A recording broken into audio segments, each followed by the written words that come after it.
All right. So a little bit about me. There was a time when I had hair. So let's get that right off the bat here. I first heard about Idle many years ago from a guy named Roar Johnson in the Netherlands. Subsequent to that, I wound up as an ITSM Academy alumnus and former trainer. Those days I remember very fondly.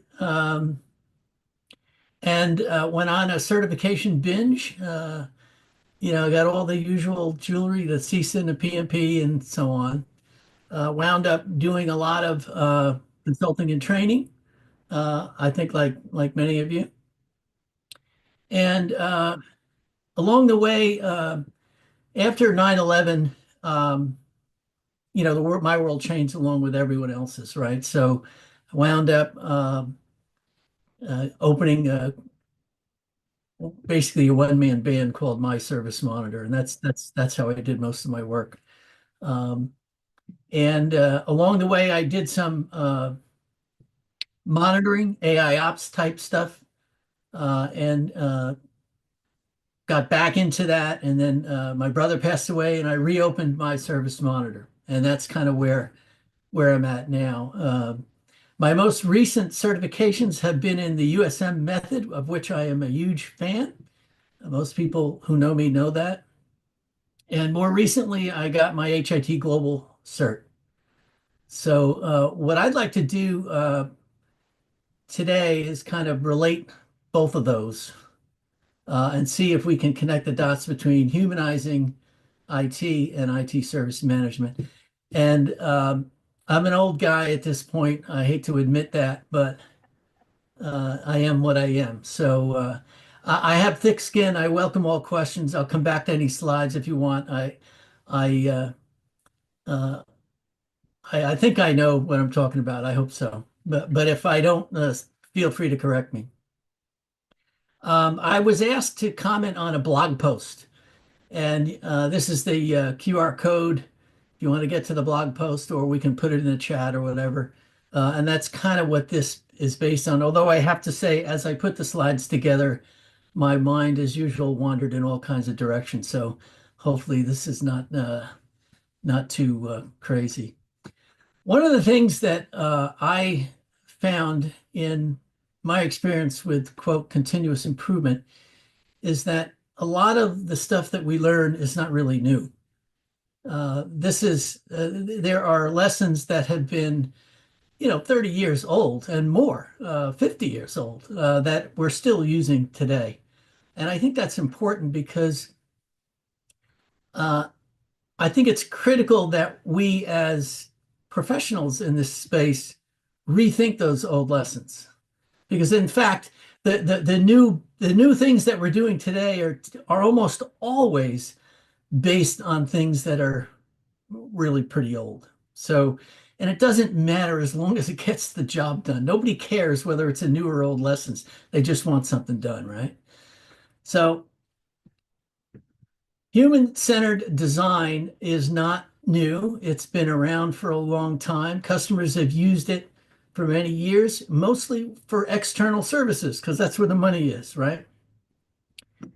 IT service management got its roots in process improvement, right? And as much as we talk about XLAs and experience today, I think we have to admit our roots are still in a decomposed mindset, right? We're still kind of process thinkers, and that can create some challenges for us, I think. If we're going to support intuitive, user-friendly, people-centric service routines or procedures, if you want to call them that, then we need to integrate human-centered design across all aspects of service management, not just external customer-facing services, right? And that's really the basis of this humanizing IT. The bottom line for me, anyway, service management is not limited to IT. It's everyone's business today.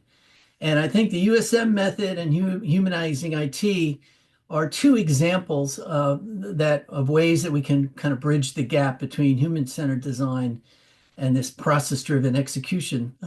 And the truth is, you need both. You can't just do one, right? We got to have both. All right, so I want to talk about in the blog post, I talked a little bit about abstraction and decomposition and divergence and convergence. So I'll talk a little bit about two ways of thinking.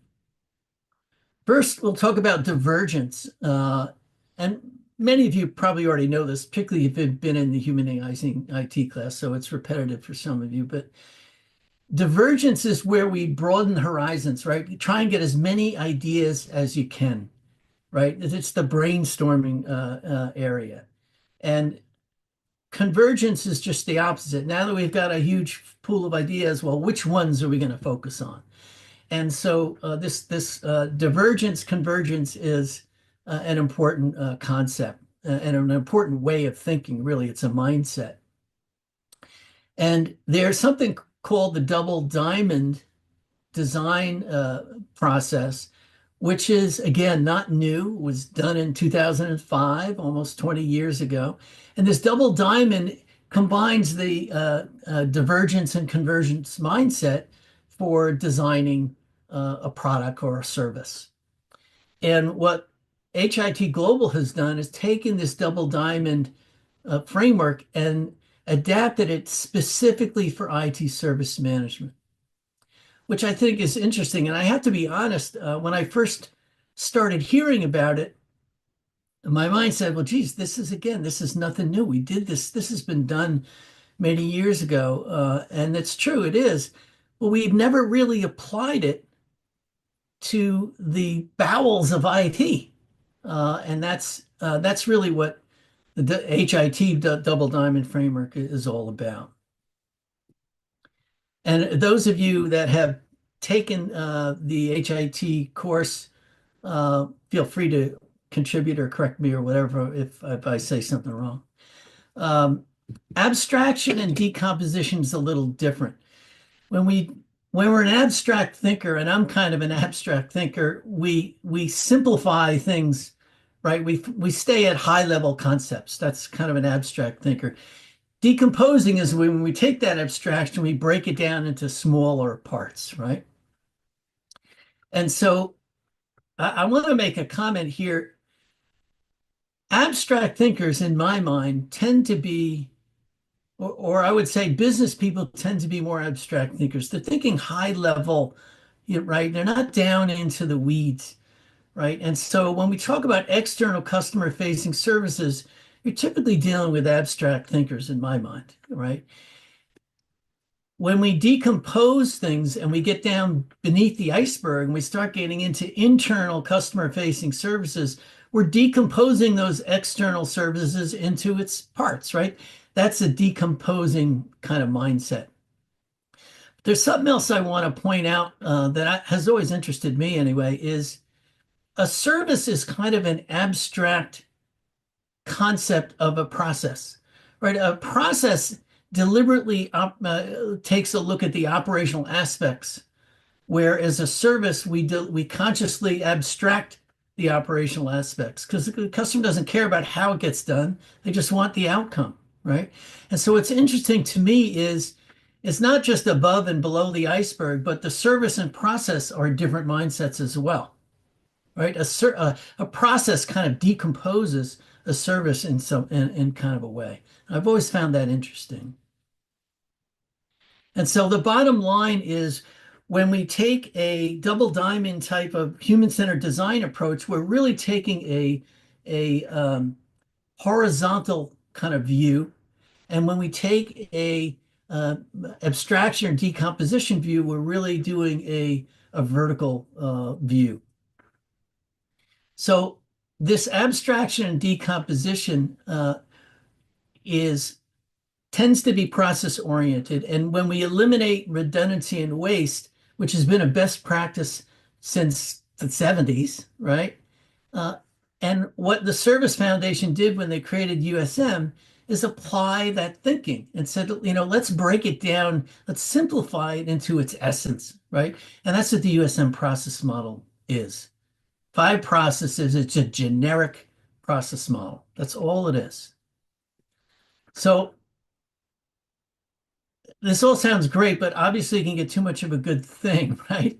You can overdo it, right? You can iterate endlessly and never get anything done, right? So it's important that if you're doing human-centered design and you're applying the HIT double diamond or something like that, facilitation skills are really important because you got to keep the ball rolling, right? You have to achieve an objective. It's not just because it can be very interesting doing design, right? But it has to result in something.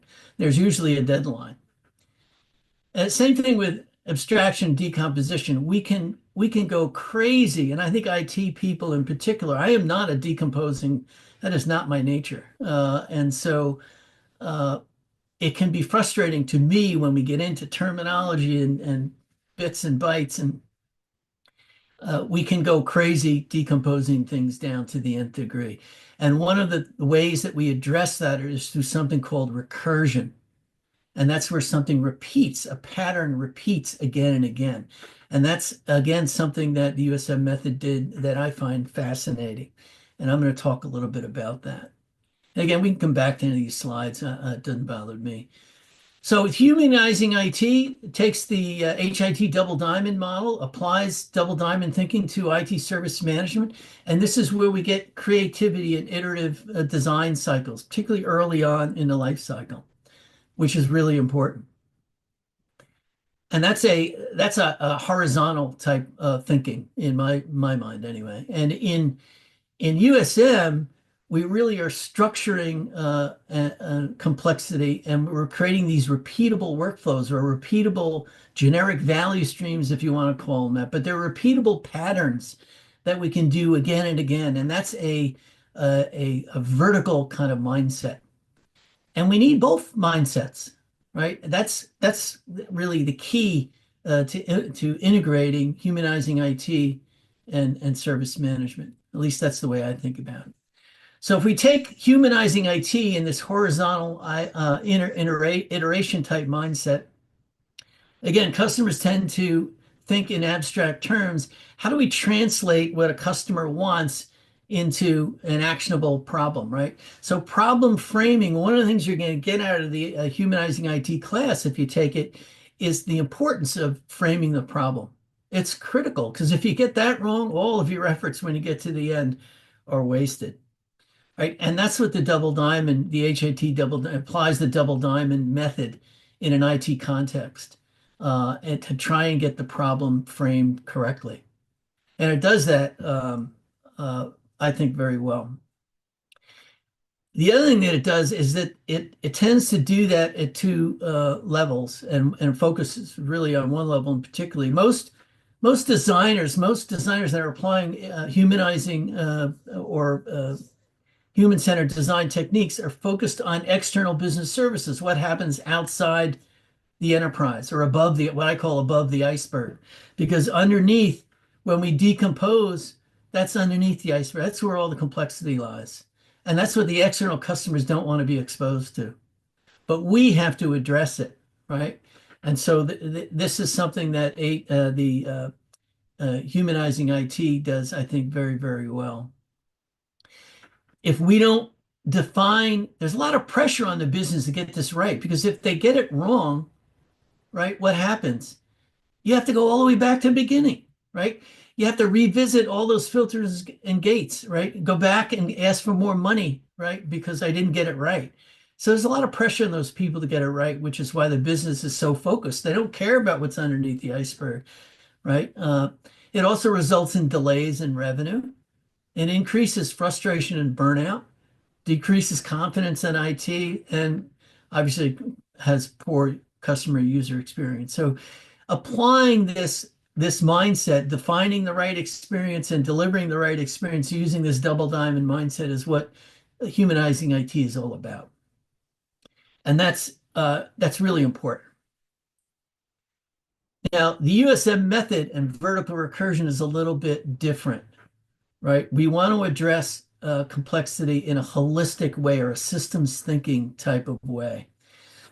And one of the ways that USM does that is we specify services in a consistent way. we have a repeatable specification of service for any service and any, not just IT service, but any service. So we do that based on a supported facility. I won't get into that, but that's just know that it's a consistent specification. And we link that to a non-redundant process model. And so there are basically four patterns of activity that any customer for any service is going to have: wishes, changes, incidents, and service requests, right? And we can apply that to the process model, which gives us the ability to create a consistent structure, a consistent repeatable pattern, which still gives us flexibility to adapt practices any way we want at a procedure and work instruction level. And that's what I mean by this localized, standardized versus localized. So that's really important. If we take that model, it's recursive, which means we can take this model and we can apply it above the iceberg and below the iceberg. We can even apply it to external suppliers if we want, because we can dictate to suppliers how we want them to construct their solutions. And in fact, in Europe, they're doing this. They're doing this in the government, and they're doing this in some healthcare sections, which I find fascinating. So if we want to bridge this ITSM and HDC gap, we want to make iterative cycles, progressive elaboration, right? And we also want to be able to repeat it, right? So we need to be able to connect the dots between the services and the value streams and the routines. And that's how we can apply humanizing IT to humanize the routines that we take. This is the way I think of it. The service is what provides the context needed. If we have the context and we know who's doing the routine, we can now humanize it, because if this person is in the middle and they're not in front of a computer, how are they going to open up a ticket? Right? Humanizing IT makes sure that the routines think about that stuff and say, look, this guy's not going to be able to do that. He's not in front of a computer. How's he going to open up? How's he going to ask for help? Right? We need to think about those things. And if we don't, we start burning people out because we're asking them to do stuff that they can't do. So that's kind of what this, and the other thing that's nice about it is we can apply whatever practice guidance we want. These structures become the heart of our management system. So if we're going to bridge the gap between all of these emerging practice frameworks, reference models, standards, those are emergent and they will always be emergent. That's a good thing. But we have to connect the dots between that and governance. Well, how are we going to do that? If we don't have some kind of standard repeatable patterns, that becomes a huge challenge. And we'll never be able to bridge the gap between humanizing IT and the structure we need to be able to execute. And so I think both the humanizing IT approach and the USM approach are at least two ways that I've seen that allow you to do that. And that's how you go from aha to ka-ching, without shooting yourself in the foot. Woohoo! So the bottom line is you want to adopt systems thinking approach. You always prioritize on business impact. So you want to get that external view. That's your guiding light, right? You want to optimize cycles through using USM double diamond, share resources, have continuous governance. And this is motherhood stuff here. That's it. Now I do have some special bonus slides if we have time, but I think I ran over. I don't know if I ran over or not. I wasn't watching the time. You are bang on time. Okay. You are superb. So let me ask the group. Do you have questions? Do you have comments? I have thick skin. You don't have to worry about me. I am most interested to know, am I out to lunch? Am I out in the left field? Or does any of this make sense? It makes sense to me, but I don't, I'd like at least a third opinion.